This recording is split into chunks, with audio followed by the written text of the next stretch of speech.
Acheter à Bruxelles, est-ce encore intéressant ou pas? C'est le dose du jour et on en parle dans ce nouvel épisode du Rendez-vous des Proprios, une initiative de Top Agent en collaboration avec PNV et Eloya.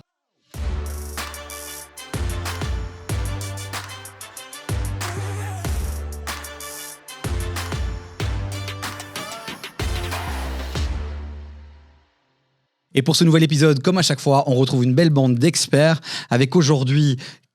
J'allais t'appeler Kevin Urbain. Bah écoute, pourquoi pas? Pourquoi pas? C'est le nom de mon cousin, en plus, ne rigole pas, c'est comme ça. Anthony Urbain est avec nous. C'est un mec qui est dans les chiffres, c'est un mec qui est dans l'argent. Et c'est pour ça qu'il est avec nous bénévolement aujourd'hui. Comment ça va, Anthony? Ça va super bien, et toi? Eh ben, écoute, je suis content de te retrouver. Tu viens de très loin pour tourner cet épisode. Donc on te remercie 1000 fois. Lui, il vient pas de très très loin puisqu'il est directeur de We Invest Bruxelles. Il a sorti évidemment son nœud papillon. Monsieur Ken Van Petegem est avec nous. Comment ça va? Très très bien, merci beaucoup.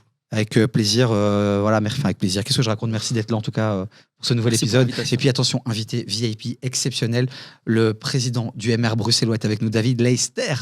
Parce que ton assistante m'a dit, tu dis Leicester et pas Leicester ou l'inverse, je ne sais plus. Oh, tu peux le faire à l'anglaise, hein, Leicester. Leicester. Mais tu sais que l'anglais et moi, c'est pas la folie, David. Bon, David, quand même. Yes. Je devrais, mais non, malheureusement, non.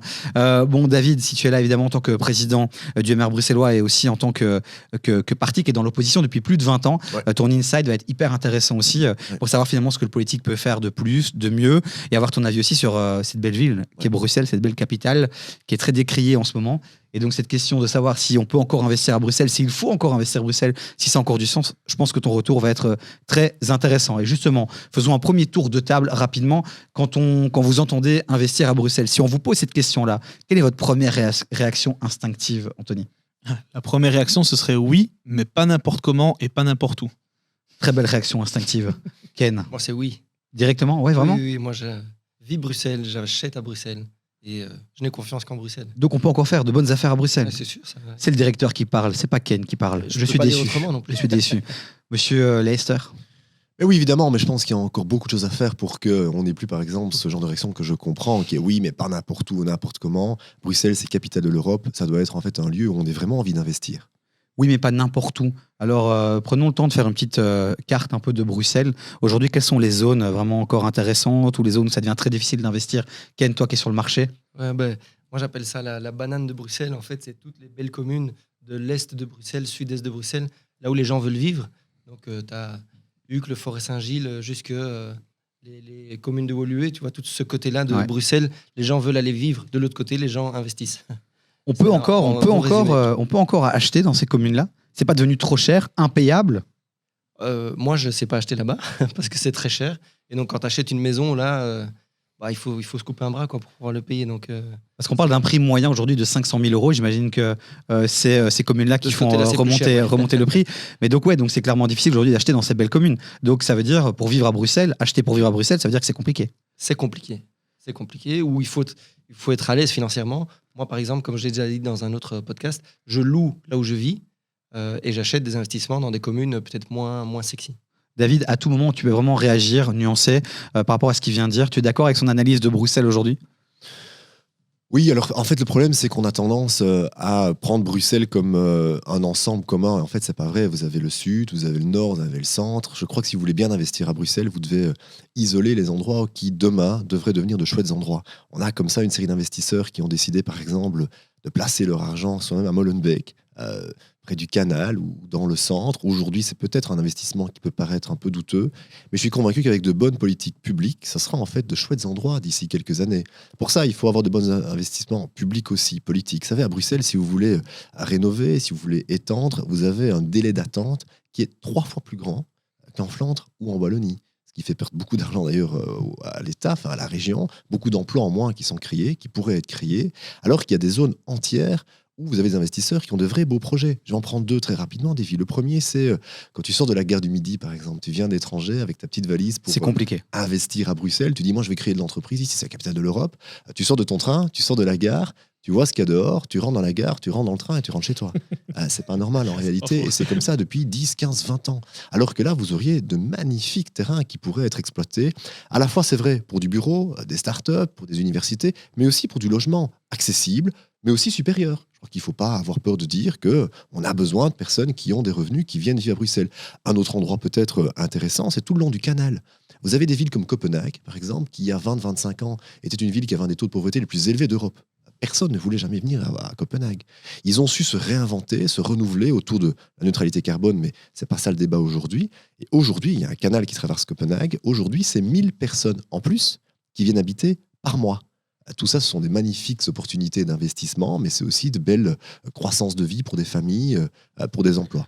Comment est-ce qu'on peut aujourd'hui, en tant que citoyen, finalement être tenu au courant, à part à travers les médias? Est-ce qu'il y a d'autres moyens pour savoir ce que le politique a en tête, les visions, les projets qui sont décidés? Est-ce qu'il faut finalement, quand on veut investir à Bruxelles, est-ce qu'il faut te contacter? Est-ce qu'il faut contacter les différents partis, ceux qui sont au gouvernement, leur demander? Ou alors c'est accessible finalement à tout le monde, on peut tous s'informer, il y a une forme de base de données finalement qui serait accessible potentiellement? C'est accessible sur Google. Ouais. Tu tapes Bruxelles développement urbanistique et tu as tout le projet du canal qui part d'Anderlecht jusqu'à Laken. D'ailleurs, je vais faire la pub, Winvest vend pas mal de projets neufs le long du canal, dont un excellent qui est près de Tour et Taxi. Ouais. Et là, je te rejoins à 100%. J'ai d'ailleurs moins d'investissement près de Tour et Taxi parce que c'est un quartier qui est en plein développement, pas juste immobilier, mais où on amène des entreprises, on amène des restos. Ils vont créer un parc le long du canal à Tour et Taxi. Ils ont fait ce pont qui permet de traverser en fait de la gare du Nord jusqu'à Tour et Taxi avant de faire tout un tour. Donc c'est pas juste un développement résidentiel, c'est un développement de quartier complet avec de nouveaux transports en commun et de nouveaux accès cinéma. C'est une évolution de quartier complète et ils le font tout le long du canal, parce que là où je te rejoins aussi, c'est que le canal de Bruxelles, c'est sans doute le plus moche canal du monde. Tu vois. Personne n'a envie de vivre là parce qu'il y avait plein d'industries, de grosses sociétés qui étaient vraiment pas belles et ils sont en train de tout résidentialiser. Donc ça devient vraiment, vraiment sympa d'investir là en tout cas. J'entends beaucoup le mot investir, mais pas encore vivre. Donc j'ai l'impression qu'à ce stade-ci, en 2023, pourquoi pas investir, mais vivre peut-être dans plusieurs années, quoi. Ou alors avec des très très gros moyens. Oui, c'est ça, pour pouvoir aller dans ces fameuses communes intéressantes et attractives. Moi, je regarde toujours un endroit avec les yeux d'un papa, parce que j'ai une petite fille de 11 ans, tu vois, et je me dis toujours, tiens, est-ce qu'elle pourrait se promener seule dans la rue? L'air de rien, Bruxelles, tu vois, ça reste un quartier chaud au centre-ville. On n'a pas encore atteint une sécurité dans ces zones-là. Quand tu vas au sud ou à l'est de Bruxelles, ton enfant peut aller à l'école à pied, tu as moins de soucis. En tout cas, c'est le sentiment tu vois, général. De ce côté-là, c'est plus sûr. De ce côté-là, c'est un petit peu plus dangereux. Et c'est un sentiment, évidemment, alors on le rappelle, hein, David, tu es président du MR bruxellois, vous êtes dans l'opposition depuis 20 ans. J'imagine que c'est aussi un sentiment qui remonte du terrain et que tu partages. Ou est-ce que c'est juste une idée reçue? Il y a un peu des deux. Il faut reconnaître que ça dépend en effet, comme tu le dis très bien, des quartiers d'où tu viens. Je crois que vivre à Bruxelles, c'est aussi un choix de vivre dans une ville qui est une capitale, qui est une grande ville. Et donc certains, moi je comprends, quittent Bruxelles parce qu'ils n'ont pas envie de vivre dans une ville et que vous avez aussi, on y viendra plus tard, toute une concurrence fiscale. Vous savez, quand la Flandre baisse ses droits d'enregistrement à du 2-3%, alors qu'ici on est toujours à du 12-13%, bah, naturellement tu fais vite tes comptes. Et à un moment donné, tu peux vite faire de grosses économies en allant pas très très loin. Mais derrière ça, le fait de vivre à Bruxelles, c'est aussi une chance unique. Moi, je voudrais pas pouvoir vivre ailleurs. Alors même si je critique beaucoup de choses qui s'y font, je trouve aussi ça exceptionnel de pouvoir être pas très très loin. Mais oui, de l'avenue Louise, de la place de Broucker, qui pour moi c'était Times Square à l'époque, le Parc Royal pour moi c'était Central Park quand je suis arrivé à Bruxelles. Ça garde un petit peu cette mélodie-là, cette nostalgie-là. Et donc c'est vrai que du coup ça a un prix.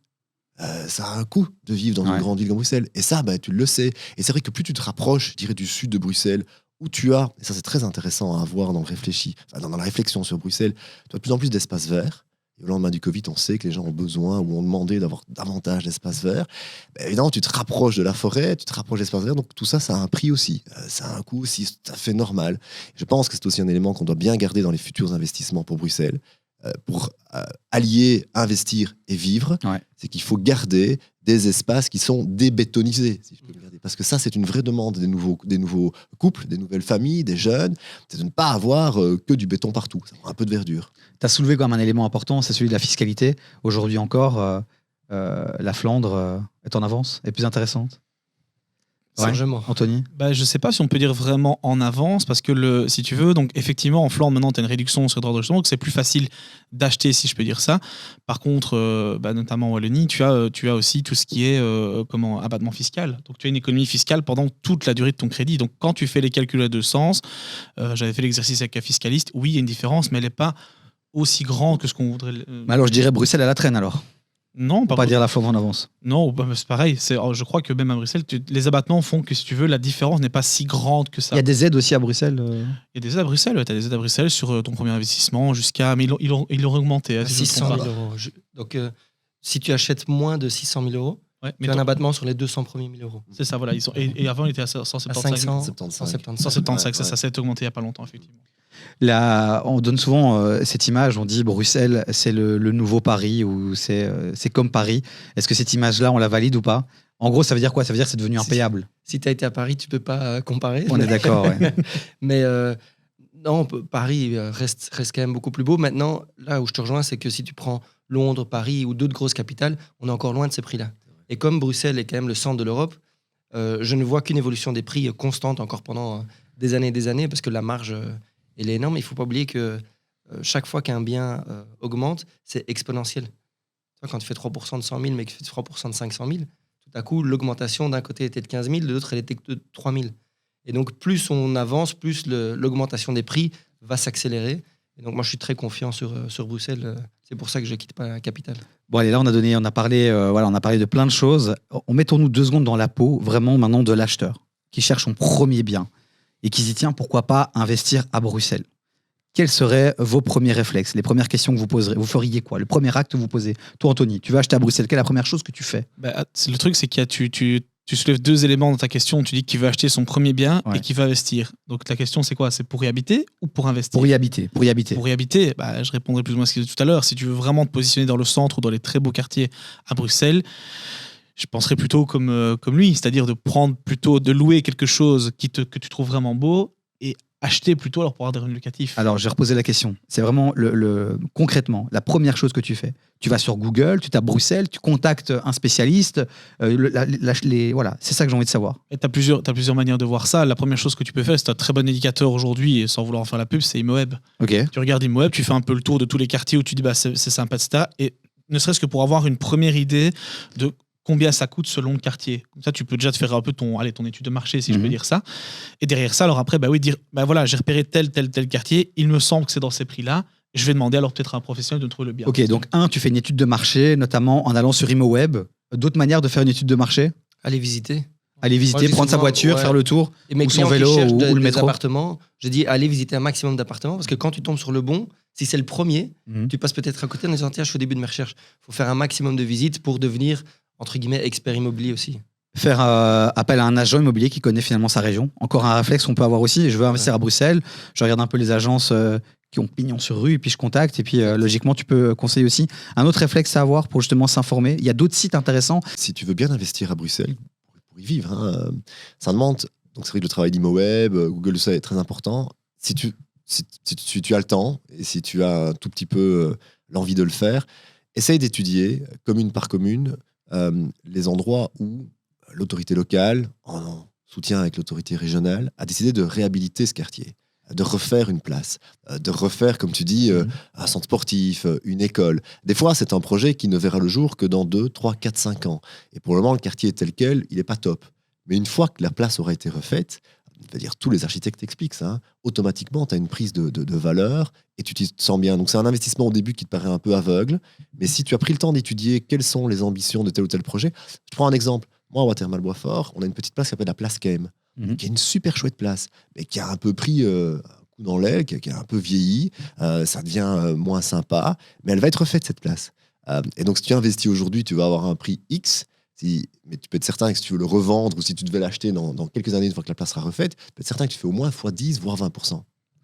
Okay. Et tu as une qualité de vie aussi qui a grandi. Ouais. Parce que de facto, je veux dire, toutes les études le montrent, à partir du moment où tu refais du beau dans une ville, dans un quartier, dans un lieu dit, automatiquement tout le monde se sent mieux. C'est plus cher, mais tout le monde se sent mieux. Et donc c'est vrai que c'est intelligent si tu achètes juste le moment avant qu'on refasse du beau. Mais toi qui es au Parlement, qui est dans les petits papiers, quelles sont les zones à Bruxelles aujourd'hui qui peuvent être intéressantes? Le Nord-Ouest, on parle beaucoup du projet Néo, on parle beaucoup de tout ça. Est-ce que le Nord-Ouest aujourd'hui est une zone intéressante dans laquelle investir ou se projeter? Oui, très certainement. Je pense qu'on a parlé du canal tout à l'heure, et je crois que les communes justement les plus cataloguées comme défavorisées, par exemple, on sait qu'il y a une masse d'investisseurs flamands qui sont en train de mettre de l'argent à Molenbeek pour le moment, dans des quartiers a priori pas extrêmement hype, En réalité, je crois que si tu as un peu d'argent maintenant, c'est là où il faudrait pouvoir investir. Par exemple, il y a d'autres, trois comme ça. Des communes qui souvent sont sous-estimées. Je pense à Gansoren, Berchem, Jette, auxquelles on pense moins, qui sont assez proches du centre-ville, mais qui en réalité parfois ont des prix ou pratiquent des prix un peu plus abordables. Ken, tu es comme le directeur de Winvest Bruxelles. Tous les jours, tu prospectes, tu as une équipe qui fait le tour. Quels sont les endroits? Balance un peu des dossiers, des bons plans, s'il te plaît. On sait que les autres agences nous écoutent, mais sois généreux, donne un peu. Pour vivre ou pour investir? Non, pour vivre, pour acheter. Pour acheter et faire pour acheter et faire une bonne affaire, potentiellement. Est-ce qu'il y a encore des endroits, des quartiers qu'on peut cibler? Déjà, acheter, c'est de toute façon une bonne affaire. C'est toujours sympa de le rappeler. Celui qui n'achète pas fait la mauvaise affaire. Tu peux pas te tromper à Bruxelles. Après, ça dépend si tu es un investisseur, tu veux aller chercher le meilleur rendement. Mais je te dis, si c'est dans tes moyens, tu peux acheter dans tout le côté sud-est de Bruxelles. Là, tu sais pas te tromper. Tu vois, c'est un peu plus cher, mais si tu as les moyens, je te conseille de vivre là. Tu vois. Okay. Mais c'est mon avis. J'imagine que tu as beaucoup de jeunes couples qui écoutent et qui peut-être ont eu l'occasion d'acheter au sortir de leurs études un tout petit appartement. Et ils sont devenus propriétaires, encore une époque où les taux étaient bas, ils ont eu un peu d'argent de papa-maman, ils se mettent en couple et puis ils disent il faut qu'on prenne un truc un peu plus grand. Quel est le conseil à donner à ce moment-là? Est-ce qu'il vaut mieux revendre le petit appartement dont tu disposes ou tenter de le louer et puis de négocier avec la banque pour valoriser ça dans ton crédit? Fallait venir à l'autre podcast. Mais il suivra, je vais lui envoyer le lien de la playlist YouTube avec tous les épisodes, mais c'est vrai que tu nous renvoies finalement. En fait, je voulais juste qu'on parle de l'autre podcast. Oui, mais c'est ça, bien joué. On parlera de la commission attendu une paire, oui, c'est ça. Non, ta question, elle est très bonne parce que je l'ai vécu moi-même. J'ai acheté un premier appartement et c'est ça que je dis, il faut acheter dès qu'on peut le faire. Et puis le jour où tu as la capacité tu as dégagé en tout cas une plus-value, tu peux l'utiliser de deux manières. Soit tu gardes ton appart et tu le mets en location, tu rachètes autre chose. Soit tu revends et tu injectes le capital dans un nouvel achat. Soit tu revends et tu commences à faire des invests et tu loues dans les beaux quartiers. C'est ça. Parce que louer, c'est moins cher que d'acheter. Okay. Et donc moi, je loue dans les beaux quartiers et j'achète dans les moins beaux quartiers, entre guillemets, des investissements. D'accord. Donc Bruxelles, le nouveau Paris, non. On enlève ça. Je retiens qu'on peut encore vraiment faire des bonnes affaires à Bruxelles, que c'est une région dans laquelle on peut et il faut investir. Qu'est-ce qu'on peut retenir encore si on devait résumer finalement ces 20 minutes qu'on vient de passer ensemble, pour ceux qui nous écoutent et qui ont juste envie d'aller directement à la fin du podcast, à la fin de l'émission? Non, je crois que tu as très bien résumé. Et puis effectivement, acheter dans des endroits où tu as les moyens, effectivement. C'est important d'avoir un investissement qui correspond aux moyens que tu as aujourd'hui. S'informer, chercher l'information, et pas uniquement financière, mais aussi les projets politiques qui sont imaginés. Et là, dans les sources d'information, y aller directement finalement voir les bourgmestres. Est-ce qu'il y a dans une maison communale, par exemple, est-ce qu'on peut arriver et dire voilà, j'ai envie de venir habiter ici, il y a un service disponible qui peut nous conseiller? L'urbanisme, je ne sais pas si non, rien à voir. Oui, peut-être potentiellement, mais je crois que vous avez aussi des échevins, des bourgmestres qui connaissent bien ce qui va se passer dans la commune, et donc je crois que les contacter, c'est un bon réflexe à avoir. Pourquoi pas, peu importe le parti politique, je pense qu'on est là pour ça aussi. Franchement, on est là pour ça aussi. C'est pas un délit d'initié d'expliquer que on va refaire tel quartier. Donc nous, ça nous arrange qu'il y ait des jeunes couples qui viennent investir, vivre, ou des moins jeunes couples, peu importe, mais qu'il y ait un investissement qui se fasse dans un quartier qui, a priori, a besoin d'être valorisé et dans lesquels on va investir. Et donc, tant mieux si, en avance, en amont, il y a déjà quelqu'un d'autre qui le fait. Et si on se projetait quelques minutes sur Bruxelles en 2030, 2035, on va terminer là-dessus. Vous la voyez comment, cette belle région? Avec tout ce qui se passe au niveau mobilité, avec tout ce qui se passe au niveau... vous voyez ça comment? Comme j'ai acheté des apparts, j'espère beaucoup plus cher. Ouais. Donc ça, c'est l'investisseur qui parle. Ouais. Après... Non, mais tout le long du canal, avec les projets qu'il y a et qui sont encore en cours de signature, donc qui n'ont même pas encore pris... qui ne sont même pas encore sortis du sol, tu vois. Le canal devient vraiment quelque chose de sympa. C'est vraiment du résidentiel. Et puis Bruxelles augmente l'augmentation. Tu ne vas pas me contredire, je crois. L'augmentation de la population, elle est constante. Il y a de plus en plus de gens. Donc des gens qui doivent se loger. Donc c'est bon pour tout le monde. Celui qui a acheté pour y vivre et qui un jour doit se séparer. L'investisseur, il trouvera toujours un locataire. Donc Bruxelles, je ne vois qu'évoluer positivement. Et on va rejoindre un jour peut-être... la qualité de vie à Paris, mais ça, c'est pas encore... Anthony, la vue du Wallon. J'allais te le dire, avec moins de voitures. J'ai l'impression que Bruxelles, vraiment moins de voitures. C'est bonne ou mauvaise chose pour toi? Ça te donne envie d'investir ou ça te donne envie de partir? Tout dépend. Non, je pense que ça va donner l'envie d'investir parce qu'effectivement, les gens aujourd'hui cherchent beaucoup plus de verre, si je peux dire ça, on l'a dit tout à l'heure, beaucoup plus de mobilité. Et quand on habite dans une capitale, effectivement, comme à Paris, normalement, tu ne déplaces pas trop en voiture. Le but, c'est le transport. Donc. David, objectivement, on le rappelle, il y a les élections en 2024, il y aura une volonté de prendre le pouvoir, mais si tu devais simplement parler avec la casquette de David, qui a grandi à Bruxelles, qui aime Bruxelles, Bruxelles en 2030-2035, tu vois des choses positives? Oui, peut-être 2 ou 3 éléments. Le premier, Bruxelles, c'est une des régions d'Europe qui a un des taux de chômage les plus élevés. Il faut le savoir. Si tu prends Bruxelles comme région, c'est un des taux de chômage les plus élevés. Donc moi, j'espère que ce taux de chômage va diminuer pour que plus de personnes puissent acheter justement leurs biens et devenir propriétaires. C'est quand même une belle source d'émancipation. 2, Bruxelles, c'est aussi, on l'a dit, une des villes qui est les plus congestionnées parce qu'il y a eu un sous-investissement, par l'investissement à nouveau, dans tout ce qui est transport en commun, métro, tram, bus. Allez à Copenhague, ils avaient le même problème il y a 20 ans.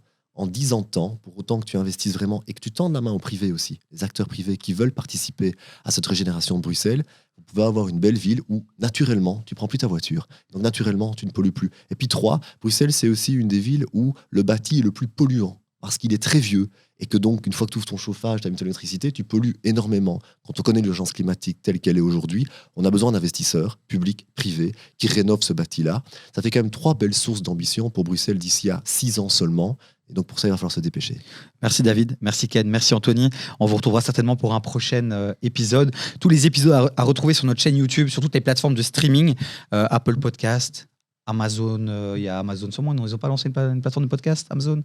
Si, certainement. C'est toi l'expert. Deezer, Spotify, on est partout, on est everywhere. T'as aimé cet accent anglais? Ne sois pas jaloux. Je sais que pour les Wallons, l'anglais c'est difficile, mais pour les Bruxellois aussi, tu sais. Davy everywhere. Les amis, on vous remercie d'avoir regardé, suivi cette émission et on vous donne rendez-vous pour un prochain épisode. Et on remercie encore une fois nos partenaires Eloya et PNV.